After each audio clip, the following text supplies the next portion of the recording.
வணக்கம்.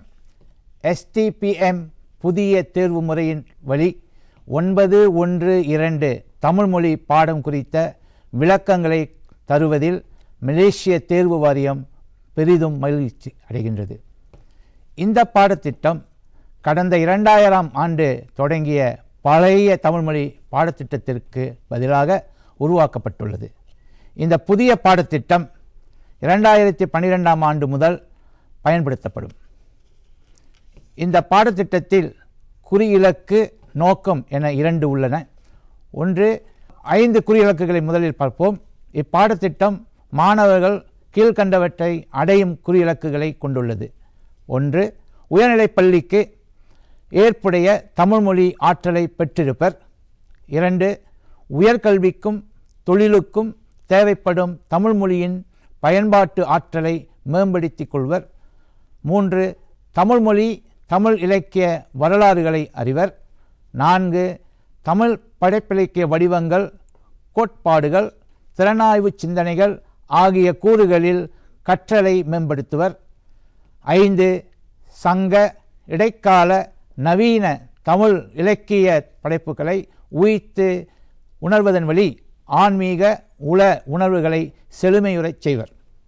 இந்த நோக்கங்கள் 6. முதலாவதாக, தமிழ்மொழியின் இலக்கணம், சொற்களஞ்சியம், நடை ஆகியவற்றை சரியாகவும் பொருத்தமாகவும் பயன்படுத்துவர். 2. தமிழ்மொழியில் உள்ள பல்வகை உரைநடை பணுவல்களையும் கவிதைகளையும் பகுத்தாய்வர், தொகுத்தாய்வர், மதிப்பிடுவர். 3. பொருத்தமான மற்றும் ஏற்புடைய தமிழ்மொழியை பயன்படுத்தி பல்துறை சார்ந்த தரமான கட்டுரைகளை படைப்பர். 4. தமிழ் இலக்கிய படைப்புகளின் வழி முருகியல், நயம், சிந்தனை, அறிவாற்றல், நன்னெறி மற்றும் பண்பாட்டு கூறுகளை வெளிப்படுத்துவர். சங்ககாலம் முதல் தற்காலம் வரையிலான தமிழ் இலக்கியத்தின் உன்னதங்களை மதிப்பிடுவர், விளக்குவர். இறுதியாக, சங்க, இடைக்கால, நவீன தமிழ் இலக்கிய படைப்புகளை திறனாய்வு செய்வர், கருத்துரைப்பர். இந்த பாடத்திட்டத்தின் உள்ளடக்கத்தை நாம் பார்க்க வேண்டும் என்றால், இந்த பாடத்திட்டத்தின் உள்ளடக்கங்களை 3 தவணைகளாக பிரிக்கப்பட்டு இருளை காண்போம். முதல் தவணை, 2ஆம் தவணை, 3ஆம் தவணை. இந்த ஒவ்வொரு தவணையிலும் என்னென்ன உள்ளடக்கங்கள் உள்ளது என்பதை பார்ப்போம். முதல் தவணையில் 4 பகுதிகள் உள்ளன. முதல் பகுதி வாசித்தலும் கருத்துணர்தலும் ஆகும். 2ஆம் பகுதி இலக்கணத்தில் சொல்லியல் பற்றியது. 3ஆம் பகுதி நவீன தமிழ் இலக்கியத்திலே கவிதை பற்றியது. 4ஆம் பகுதி தமிழ்மொழி, தமிழ் இலக்கிய வரலாறும் வளர்ச்சியும் பற்றியது. தவணை 2இல் 4 பகுதிகள் உள்ளன. முதல் பகுதியில் கருத்துரைத்தல் என்பதாகும். 2வது பகுதி இலக்கணத்தில் தொடரியல் பற்றியதாகும். 3வது பகுதி சங்க இலக்கியம் மற்றும் காப்பியம் குறித்ததாகும். இறுதி பகுதி நவீன தமிழ் இலக்கியத்திலே நாவல் குறித்ததாகும். தவணை 3இலே முதல் பகுதியை கட்டுரை எழுதுவதாகும். 2ஆம் பகுதி இடைக்கால இலக்கியம் அல்லது நன்னெறி குறித்ததாகும். இறுதி பகுதி நவீன தமிழ் இலக்கியத்திலே சிறுகதை குறித்ததாகும். ஆகவே இந்த தலைப்புகளையும் அதன் உள்ளடக்கங்களையும் நாம் பார்ப்போம். தவணை 1இலே ஏற்கனவே சொன்னது போல வாசித்தலும் கருத்துணர்தலும். இங்கு 400 முதல் 450 சொற்கள் கொண்ட உரைநடை அல்லது உரைநடை அல்லாத பணுவல் ஒன்று கொடுக்கப்படும். இது பல தரப்பட்ட துறைகளை சார்ந்ததாக இருக்கும். இப்பகுதியில் 5 கேள்விகள் கொடுக்கப்படும். மாணவர்கள் எல்லா கேள்விகளுக்கும் விடையளிக்க வேண்டும். அடுத்த பகுதியிலே இலக்கணம், குறிப்பாக சொல்லியல் பற்றியது. இந்த சொல்லியலிலே 5 பகுதிகள் உள்ளன. முதல் பகுதி பெயர்ச்சொல், 2வது பகுதி வினைச்சொல், 3வது பகுதி பெயரெச்சம், வினையெச்சம், 4வது பகுதி பெயரடை, வினையடை, இறுதி பகுதி இடைச்சொல். இந்த 5 சொல்லியல் பகுதிகளிலும் 2 கேள்விகள் கொடுக்கப்படும். மாணவர்கள் அந்த 2 கேள்விகளுக்கும் கட்டாயம் விடையளிக்க வேண்டும். 3வது பகுதியிலே நவீன தமிழ் இலக்கியம் குறித்து, குறிப்பாக கவிதை பற்றியது. இந்த கவிதையிலே 2 பிரிவுகள் உள்ளன. முதலாவது பிரிவு குயில் பாட்டு. இது எல்லோருக்கும் தெரிந்த பாரதியாருடையது. இந்த குயிலின் பாட்டிலே இருக்கின்ற பகுதிகள் குயில், குயிலின் பாட்டு, குயிலின் காதற்கதை, காதலோ காதல், குயிலும் குரங்கும். அடுத்த பகுதியிலே பூச்சரம் என்ற தொகுப்பிலிருந்து புரியாத புதிர். இந்த கவிதை பகுதியிலே 3 தரப்பட்ட கேள்விகள் கேட்கப்படலாம். ஒன்று நீண்ட கேள்வி, அல்லது சிறுகுறிப்பு எழுதும் கேள்வி, அல்லது இடஞ்சுட்டு எழுதும் கேள்வி. பொதுவாக 2 கேள்விகள் இந்த பகுதியிலே கொடுக்கப்படும். மாணவர்கள் ஒரு கேள்விக்கு மட்டும் விடையளித்தால் போதுமானது.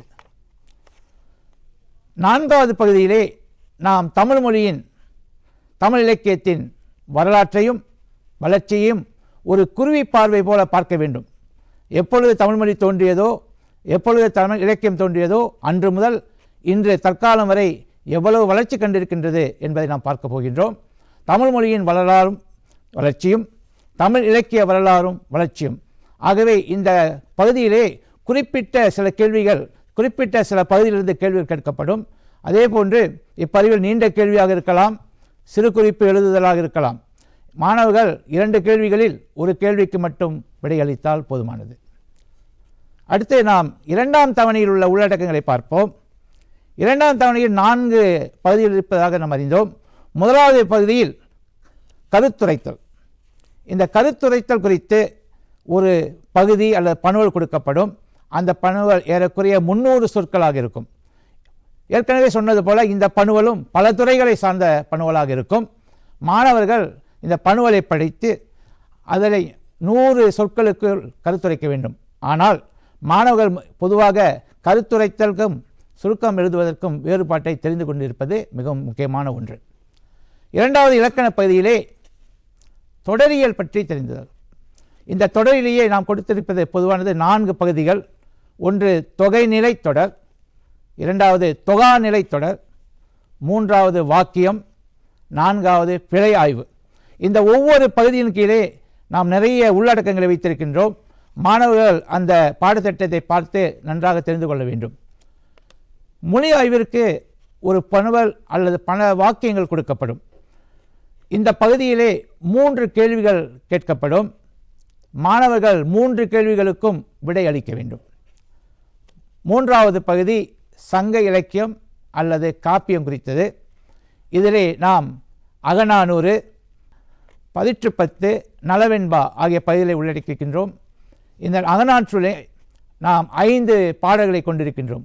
163, 164, 165, 168 மற்றும் 170. பதிற்றுப்பத்து நூலிலே நாம் 3 பகுதிகள் எடுத்திருக்கின்றோம். பாடல் 32, பாடல் 37, பாடல் 38. காப்பிய வகையிலே நாம் நலவெண்பாவை கொடுத்திருக்கின்றோம். இந்த நலவெண்பாவிலே 2 பகுதிகள் கொடுக்கப்பட்டிருக்கின்றன. முதல் பகுதி கலிமகன் சேர்தல், பாடல் 209 216 வரை. 2வது பகுதி சூதினால் தோற்றான், பாடல் 217 முதல் 230 வரை. இந்த பகுதியிலே நாம் அந்த உள்ளடக்கத்துக்கு முக்கியத்துவம் கொடுத்தாலும் அதனை நன்னறியோடு நாம் ஒப்பிட்டு பார்க்க வேண்டிய ஒரு சூழ்நிலைக்கு இருக்கின்றோம். கேள்விகள் நேரடியாக சில விளக்கங்களை கேட்டாலும் பொதுவாக இந்த பாடல்களின் வழி மாணவர்கள் என்ன புரிந்து கொண்டார்கள், எப்படி அவர்களுடைய வாழ்க்கைக்கு அது உதவும் என்பதை நாம் தெரிந்து கொள்ள ஆசைப்படுவோம். இப்பிரிவில் 2 கேள்விகள் கொடுக்கப்படும். நீண்ட கேள்வி, சிறுகுறிப்பு எழுதுதல் அல்லது இடைஞ்சுட்டி விளக்குதல் கொடுக்கப்படும். மாணவர்கள் ஒரே ஒரு கேள்விக்கு மட்டும் விடையளித்தால் போதுமானது. 4வது பகுதியிலே நவீன தமிழ் இலக்கியம் குறித்து கேள்விகள் கேட்கப்படும். இந்த பகுதியிலே நாம் நாவல் கொண்டிருக்கின்றோம். நாம் தேர்ந்தெடுத்திருக்கின்ற நாவல் அந்திம காலம். இந்த நாவலிலே பலவிதமான கூறுகளை நாம் பார்க்க வேண்டும். பெரும்பாலும் பாத்திர படைப்பு, பின்னணி, அந்த கரு போன்றவற்றை நாம் கட்டாயம் பார்க்க வேண்டும். இதை தவிர அடிப்படையாக நாவலோடு குறித்த சில கூறுகளையும் நாம் தெரிந்து கொண்டிருப்பது நல்லது. இந்த நாவலிலே 2 கேள்விகள் கேட்கப்படும். ஒரு கேள்வி நீண்ட கேள்வியாக இருக்கலாம் அல்லது சிறு குறிப்பு எழுதலாகவும் இருக்கலாம். சில சமயங்களில் இடஞ்சுட்டுதல் விளக்கம் கொடுக்கப்படும். மாணவர்கள் ஒரே ஒரு கேள்விக்கு மட்டும் விடையளித்தால் போதுமானது. 3வது தவணையிலே 3 பகுதிகள் இருக்கும் என்று நாம் பார்த்தோம். அந்த முதல் பகுதி கட்டுரை. இந்த கட்டுரை மிகவும் முக்கியமான ஒன்று. மாணவர்களின் எழுத்தாற்றலை, கற்பனை ஆற்றலை, சிந்திக்கும் ஆற்றலை இந்த கட்டுரை பகுதி சோதிக்கும். இதில் 2 விதமான கட்டுரை பகுதிகளை நாம் பார்க்கின்றோம். ஒன்று பல்துறை சார்ந்த கட்டுரை. மாணவர்கள் பல விஷயங்களை பார்த்து கற்றிருக்க வேண்டும். அந்த கட்டுரையின் தலைப்பின் கீழ் அவற்றை அவர்கள் விளக்கமாக ஆராய்ச்சி செய்து சொல்ல வேண்டும். இரண்டாவது வடிவம். இந்த வடிவம் கட்டுரை வடிவத்திலே நாம் பொதுவான வடிவ கட்டுரை, சிறப்பு வடிவ கட்டுரை என்று பிரித்திருக்கின்றோம். ஆகவே இந்த 3 கேள்விகளில் மேற்கண்ட வடிவங்கள் குறித்தும் மேல்துறை பல்துறை சார்ந்த கட்டுரைகளும் கொடுக்கப்படும். ஆக மாணவர்கள் இந்த 3 கேள்விகள் ஏதாவது ஒரு கேள்வியை எடுத்து 450 முதல் 500 சொற்களுக்கு மிகாமல் ஒரு கட்டுரை கட்டாயம் எழுத வேண்டும். இரண்டாவது பகுதி இடைக்கால இலக்கியமாகும். இந்த இடைக்காலம் என்பது பக்தி மற்றும் நன்னெறி இலக்கியங்களை உள்ளடக்கியதாகும். ஆகவே நாம் பக்திக்கும் நன்னெறிக்கும் முக்கியத்துவம் கொடுத்திருக்கின்றோம். இந்த பக்தியிலே நமக்கு இருக்கின்ற 2 துறைகள், ஒன்று சைவம், மற்றொன்று வைணவம். அந்த சைவத்திற்கு 12 திருமுறைகள், 12 திருமுறைகளிலே நாம் சுந்தரர் தேவாரத்தில் திருவெண்ணை நல்லூர், அதாவது 7வது திருமுறையை நாம் பாடமாக வைத்திருக்கின்றோம். இரண்டாவது வைணவ இலக்கியத்திலே 4000 திவ்ய பிரபந்தம், 4000 பாடல்களை கொண்டுள்ள திவ்ய பிரபந்தத்திலே நாம் குலசேகர ஆழ்வார் என்பவரை பாடல்களை பார்க்கின்றோம். அவரது பாடல் தருதுயரம் தடாயேல். அது தவிர்த்து நாம் நீதி இலக்கியத்திற்கு முக்கியத்துவம் கொடுக்கின்றோம். உலகளாவிய திருக்குறளை இங்கும் நாம் பாடமாக வைத்திருக்கின்றோம். இதில் நிறைய அதிகாரங்கள் இருந்தாலும் நமக்கு தேவையான 2 அதிகாரங்களை மட்டும் நாம் இங்கு கொடுத்திருக்கின்றோம். ஒன்று ஈகை அதிகாரம் 23, மற்றொன்று புகழ் அதிகாரம் 24. இந்த 3 பகுதிகளிலிருந்து 2 கேள்விகள், நீண்ட கேள்வியாக இருக்கலாம், சிறு குறிப்பு எழுதுதலாக இருக்கலாம், அல்லது இடஞ்சுட்டுதல் எழுதாக இருக்கலாம். மாணவர்கள் ஒரே ஒரு கேள்விக்கு மட்டும் விடையளிக்க வேண்டும். 3வது பகுதியிலே நாம் நவீன இலக்கியத்திலே சிறுகதை படித்து பார்க்கின்றோம். இந்த சிறுகதை 3 பிரிவுகளாக உள்ளது. ஒன்று தோட்டப்புற தமிழர் வாழ்வியல், மற்றொன்று தொழில்துறையில் இளைஞர்கள், 3வது நகர்ப்புற தமிழர் வாழ்வியல். இந்த தோட்டப்புற தமிழர் வாழ்வியலில் 2 சிறுகதைகளை நாம் தேர்ந்தெடுத்திருக்கின்றோம். ஒன்று அட்டைகள், மற்றொன்று இறைகள். 2வது தொழில்துறையில் இளைஞர்கள், அதற்குள்ள சிறுகதைகள் உறுதி கொண்ட நெஞ்சம், பிள்ளையார் சுழி. 3வது பகுதியிலே வீடும் விழுதுகளும், மற்றொன்று 6வது காப்பியம்.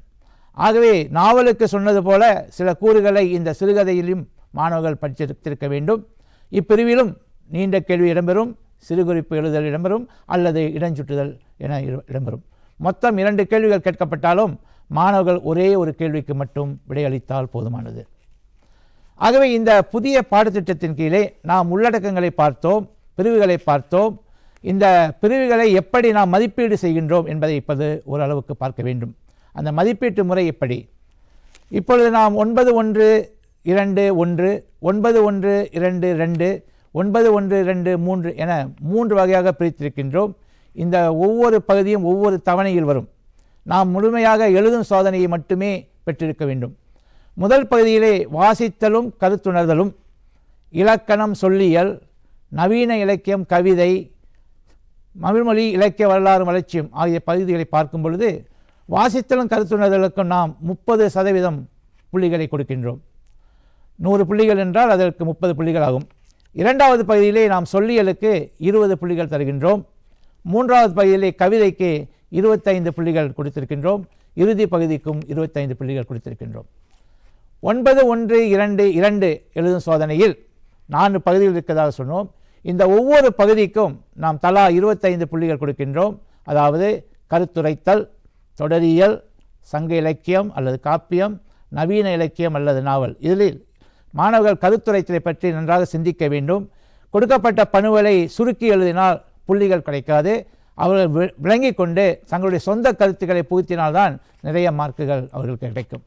கடைசியாக 9-1-2-3 என்று பார்க்கும் பொழுது இதில் 3 பகுதிகள் தான் இருக்கின்றன. ஆனால் இதில் முக்கியமான பகுதி கட்டுரையாகும். ஏனென்றால் இதற்கு 50 புள்ளிகள் நாம் கொடுக்கின்றோம். கட்டுரை ஏற்கனவே சொன்னது போல பல்துறை சார்ந்த தலைப்புகள் கொடுக்கப்படும். மாணவர்கள் தலைப்பை உணர்ந்து புரிந்து அதனை ஒரு 450 500 எழுத வேண்டும் என்று சொல்லியிருக்கின்றேன். ஆகவே அதை நாம் சோதிப்போம். இடைக்கால இலக்கியத்திலே நாம் 25 புள்ளிகள் இருக்கின்றோம். அங்கு நன்னெறியாகவும் இருக்கலாம், பக்தியாகவும் இருக்கலாம். இறுதியாக நவீன இலக்கியத்திலே சிறுகதையிலே நாம் 25 புள்ளிகள் கொடுக்கின்றோம். ஆகவே இப்படி நாம் 3 தவணைகளில் இந்த சோதனைகளை நடத்துகின்றோம். மாணவர்கள் ஒவ்வொரு தவணையிலும் அந்த குறிப்பிட்ட சோதனை எழுதிய பிறகு வேறு பாடத்தை அடுத்த சோதனையில் அவர்கள் செய்யலாம். ஒரே பாடத்தை திரும்ப திரும்ப செய்ய வேண்டிய அவசியம் இங்கு இல்லை. ஆகவே மாணவர்கள் புரிந்து கொள்ள வேண்டும். முடிவுரை: இந்த புதிய பாடத்திட்டமானது பல மாறுதல்களை உள்ளடக்கியுள்ளது. கால மாற்றத்திற்கு ஏற்பவும் மலேசிய கல்விக் கோட்பாட்டை மையமாக கொண்டும் தயாரிக்கப்பட்டுள்ளது. இதன் தயாரிப்பில் பல வல்லுநர்கள், பல்கலைக்கழக விரிவுரையாளர்கள் மற்றும் எல்லா தமிழ் அறிஞர்களும் இதில் ஆரம்ப காலத்திலிருந்து ஈடுபட்டு இந்த பாடத்திட்டத்தை தயாரித்திருக்கின்றனர். பொதுவில் மாணவர்களுக்கு மொழியின்பாலும் பற்றுதலையும் ஆர்வத்தையும் இப்பாடத்திட்டம் ஏற்படுத்தும் என்பது சின்னம். ஆனால் இந்த பாடத்திட்டத்தை மாணவர்கள் முழுமையாக கற்று உணர்ந்து செய்தார்கள் என்றால் தமிழ் மொழி வளர்வதற்கு வாய்ப்பு உண்டு. அவர்களும் தங்களை செழுமைப்படுத்திக் கொள்ளலாம். ஆகவே மலேசிய தேர்வு வாரியத்திற்கு நாம் நன்றி கூறும் அதே நேரத்தில் மாணவர்களும் இதை உணர்ந்து நன்றாக கற்று பயன்பெற வேண்டும் என்பதே நமது எண்ணம். எல்லோருக்கும் நன்றி, வணக்கம்.